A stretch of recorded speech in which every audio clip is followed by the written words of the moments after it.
রব্বুল আলামিন সূরা মারইয়ামের 72 নম্বর আয়াতে কি বলে দিয়েছেন? সুম্মা নুনাজ্জিল্লাযীনা তাকাউ ওয়া নাযারুয যালিমিনা ফিহা জিসিয়া। আল্লাহ রাব্বুল আলামিন বলেন, অতঃপর আমি পরহেজগারদেরকে উদ্ধার করব। সুবহানাল্লাহ। কোথা থেকে? ওই যে মনে আছে তো, ওই যে জাহান্নামের ফুলসিরাতের, জাহান্নামের উপর থেকে ফুলসিরাতের রাস্তা হবে, পুল হবে, ব্রিজ হবে। ওই ব্রিজের পথ দিয়ে আল্লাহ তাআলা বলতেছে যে সবাইকে ওই ফুলসিরাতের রাস্তা পার হতে হবে। ঈমানদার, বেঈমান, মুনাফিক, মুশরিক, পরহেজগার, মুত্তাকিন, ইহুদি, নাসারা, খ্রিস্টান, কাফেরা সবাই ওই পথ দিয়ে যেতেই হবে। এর আগের আয়াতে আল্লাহ তাআলা কি বলেছেন?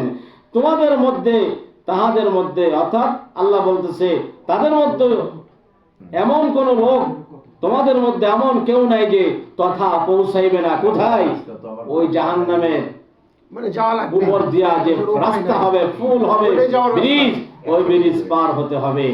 আর আমল নামা অনুযায়ী, নেক আমল কার কত, ওই অনুযায়ী ওখান থেকে পার হবে। মুমিন যে 100% খাঁটি মুমিন বান্দা, সে কি হবে?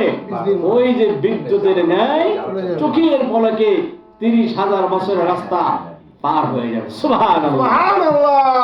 তার মানে আল্লাহ তাআলা আমাদেরকে কবুল করুন, বলে আমিন। আমিন। তাহলে এখানে 72 নম্বর আয়াতে কি বলতেছে?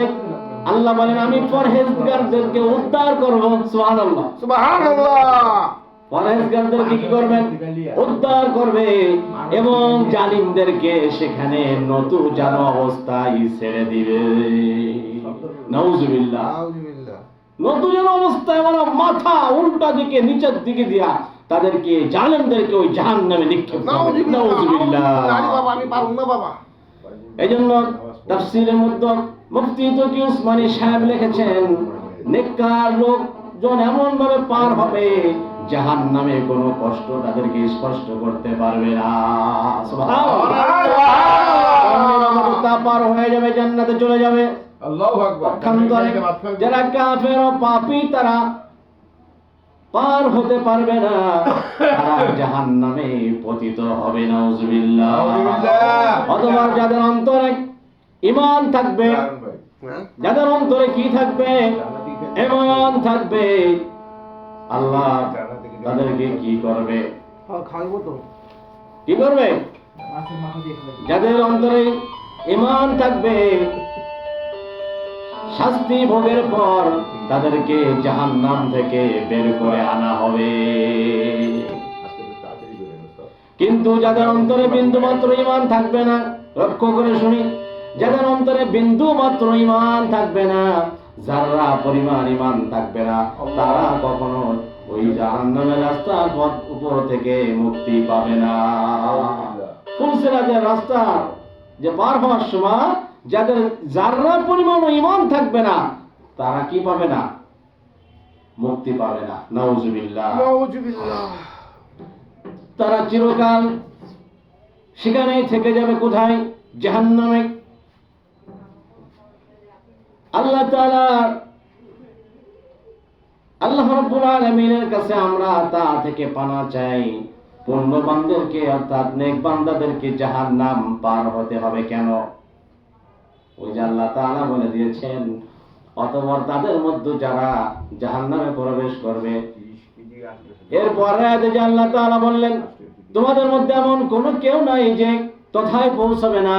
তার মানে ওখানে ঈমানদার, মুমিন এবং কাফের, ইহুদি, খ্রিস্টান, নাসারা, বৌদ্ধরা সবাই ওই পথ দিয়ে পার হতে হবে।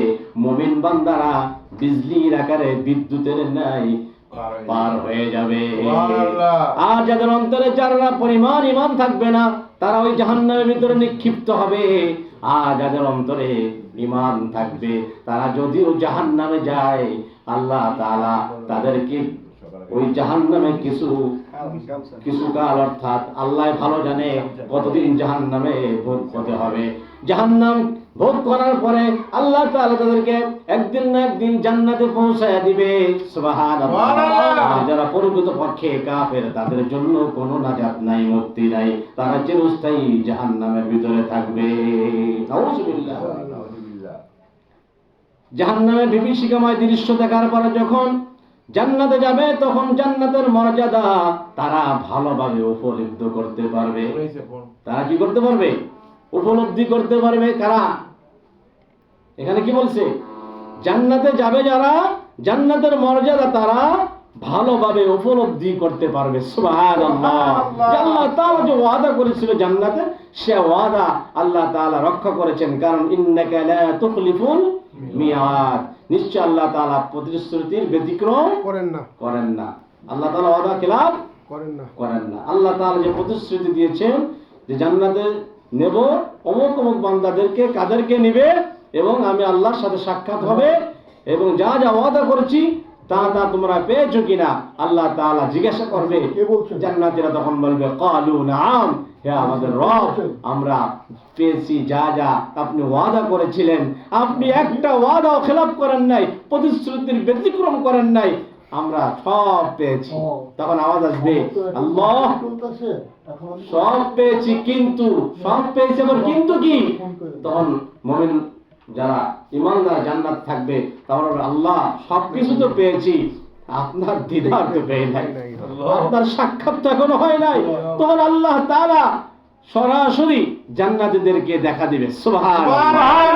আল্লাহ আমাদেরকে জান্নাতের মধ্যে আল্লাহ তাআলাকে দেখার তৌফিক দান করুন। আমিন।